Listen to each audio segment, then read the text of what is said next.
day, ano na, day 3. It's our day 3 na here sa Korea. Yan. It's now around 9:40 and ngayon lang kami nakapag-vlog kasi nag-prenup kami kanina and yun naman yung main reason kung bakit kami nandito to shoot our prenup. And now it's our last day in Hongdae and then tomorrow lilipat na kami sa Gangnam, so we'll explore more of the place. Maybe we'll have some street food. Si Fritz gustong-gusto niya tong parang egg muffin. Para siyang pancake pero poached or hard-boiled egg yung nasa loob. Then with melted cheese. With cheese ba? On top. Kaya maalat. Medyo maalat. Yeah, and then the weather today is -11 degrees. So, super lamig siya. Yung napansin namin sa weather dito sa Korea, sharp, no? Sharp yung pagkalamig niya. So, and to think na nagsa-start pa lang yung winter nila. So, hindi pa daw to yung pinaka-grabing lamig. So, may mas ilalamig pa to. Yeah. Kanina nagpo-photoshoot kami. It's -9 degrees. So, medyo mahirap ng kumilos kanina. But, tapos naman namin, we survived. So, this is this area na pinagsistay namin for 3 nights. It's Hongdae. So, it's very vibrant at night. Puro kabataan and maraming restaurant, maraming bilihan ng damit and everything. Basta sobrang dami niyang shops and sobrang liwanag niya during the night. Yan siya. And then may mga nagpe-perform banda doon. So, punta tayo doon. Tara, Tinanggal ko lang yung gloves ko pero sakit na. Hindi kaya ng walang gloves. Kaya super helpful nung heat pack. Yeah. So this is Hongdae. Very puno ng kabataan lalo ngayong Saturday night. Parang ito yung pinakamaraming tao na nakita namin for a very Saturday night. Yan. Well, take a picture here lang. Kasi maganda yung area niya. So this is the other side of Hongdae. It's still part of Hongdae. Pero hindi siya yung sa may main, yung may mga sumasayaw, yan. So more on shopping streets again. And street food. And street food. So dito kasi may na-explore na namin to last night. But may gusto lang akong bilhin na hotdog. Yan. Ay, mag-check nga ako ng mga mask.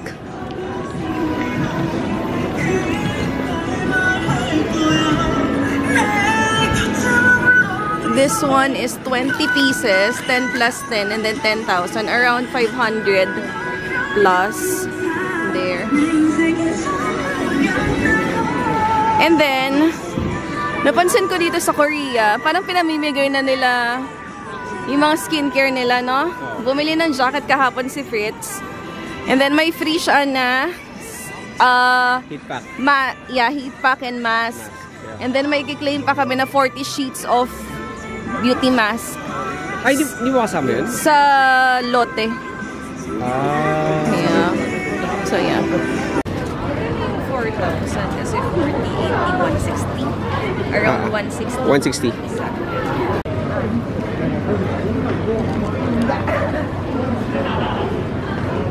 This is croissant and then inside is Nutella. Init.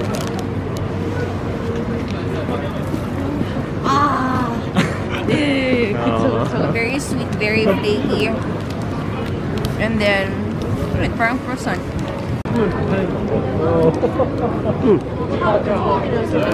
Caramel. Kasi yung parang tinunaw na sugar yung dito sa outside.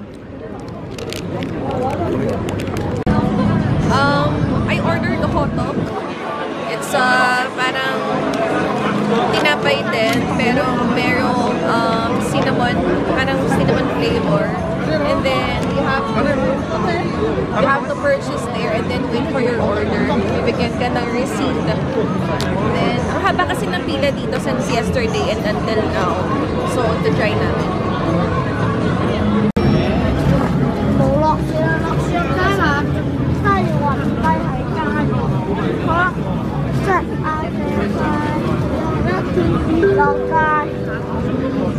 We ordered cream cheese with condensed na hotdog and then yung original.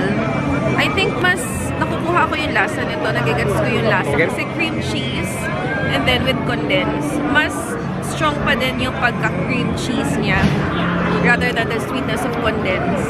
Pero ito, hindi ko, yung original, hindi ko magets kung ano yung lasa niya. Feeling ko, yung nasa loob niya na feeling, yung parang sugar, and then yung sa, parang sa, in-spread sa palitaw. Yun, parang jam, parang gano'n. Ano man? Palitaw, and then may sesame seed. Ganun siya. Sarap to. Ito masarap kasi sobrang tamis. Ito? Mas gusto ko pa yung mas gusto ko pa yung Nutella kanina. We are back in the hotel. And then, magko-coffee lang kami siguro. And then, this is the place or the hotel that we are staying. Very convenient yung location niya. Kasi, nandito na yung pick-up point. Diretso lang. Like, 1 minute walk. Nandiyan na yung pick-up ng mga tours. And then, diretsohin mo lang yun. Yun na yung Hongdae na street. So, but we will be checking out tomorrow and then lilipat kami sa Gangnam. Good morning! It's our day 4 and we're just having breakfast. Kasama siya sa hotel room namin. So, ayan. Okay naman yung choices niya. May fruits, may salad, may pastry, and then pare-pareho lang lagi ng bacon, fried rice, soup, egg, and then mga sausage. Ang naiiba lang is yung sauteed food. Yung first day, it's mushroom. Second day, mapo tofu, no? And then, ngayon is yung, ayan, yung noodles. Saka yung surprise na section, di ba? Masarap. Hindi pa na-try. Fries? Gusto ko fries. Tatlo yun eh. Ah, ito yung isa. Dumpling. Kumuha ako nung isa. Spring roll yung isa. Ah, may dumpling ba? Kapon. Okay. So darling. Kasi kahapon, nag-take away lang ako. Hindi na ako nag-breakfast dito. Si Fritz kumain siya. Ayan. Yung isa, longgan ata to eh. Or, Rich. yeah. Ha? Rich. R-I-C-H. R-I-C-H ang tawag nila dito? Ano nga sa atin yan? Wala. Nakalimutan ko yung tawag sa atin. Lychee. Lychee. So rich ang nakalagay doon. And then I'm having seaweed soup. We just finished breakfast. So, ito pala yung loob ng room.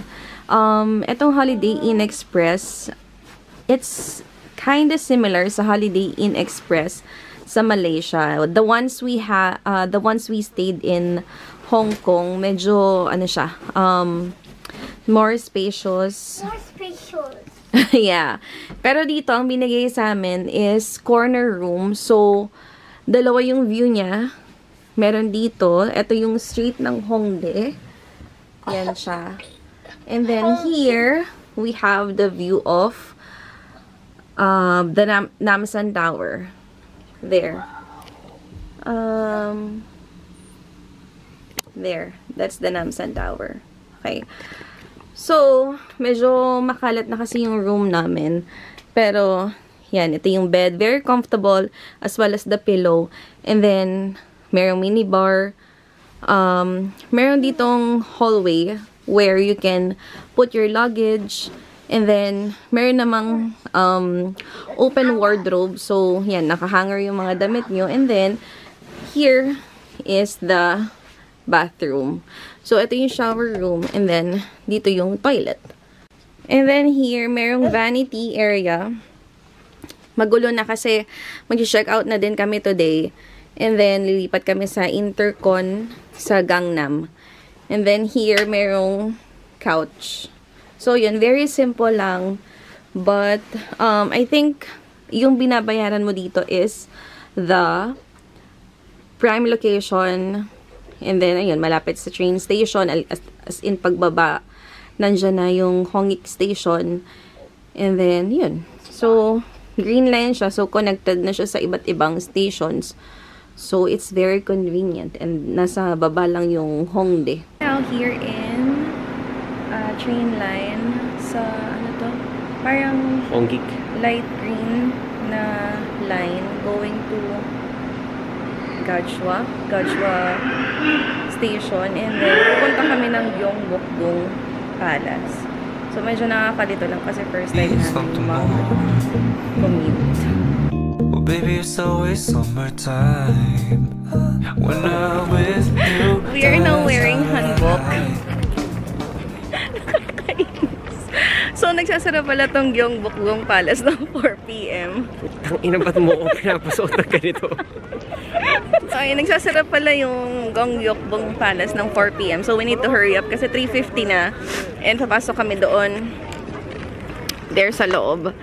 And then si Eli, ayaw niya magsuot ng ganito kaya hindi siya nagpalit. Ito na lang. Ay, may... This is inside Gyeongbokgung Palace. And then 4 p.m. sarado na siya. Around ano na ngayon? 4:20. Yan. So naglalabasan na din yung mga tao. Nagpicture lang kami here. Yan. Maganda kasi siya. Oh, like that. Maganda kasi siya. So, ayan. Si Eli, super siyang nilalamig.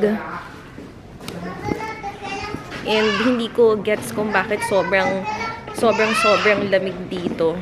Iba yung lamig niya compare sa Japan, sa Sapporo. Yan. Yan siya. This is inside. And then free yung entrance dito kapag naka-hanbok. Yan. Magkano babae dito kung walang hanbok? Ay, hindi ko sure yun.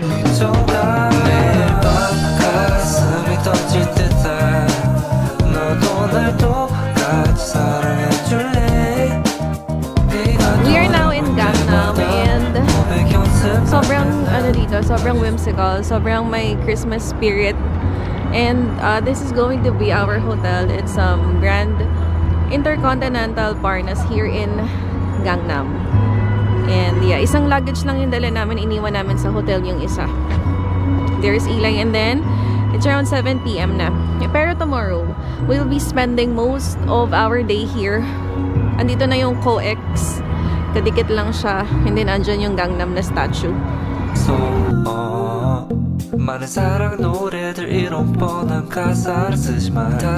This is our room. It's a junior suite room. So there.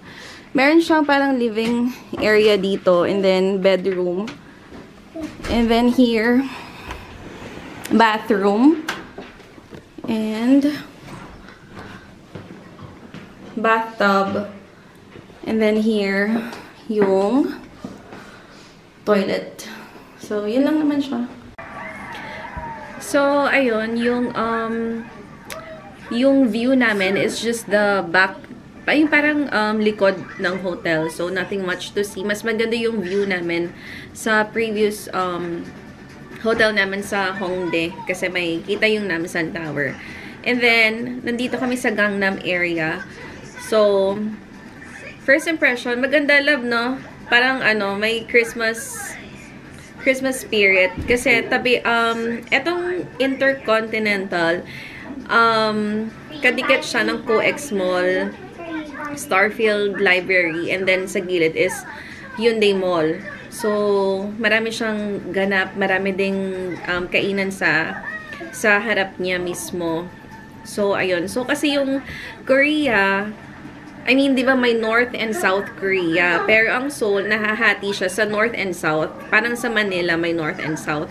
So, yung hanggang river, yun yung naghahati sa kanila. And then, sabi ng tour guide namin before, yung Gangnam, it's a rural area before na walang gustong tumira.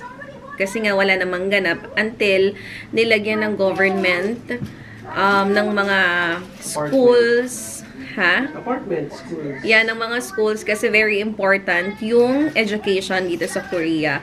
And then, Marami ang surgical clinic dito. Dito sa Gangnam alone, it's 500 plus.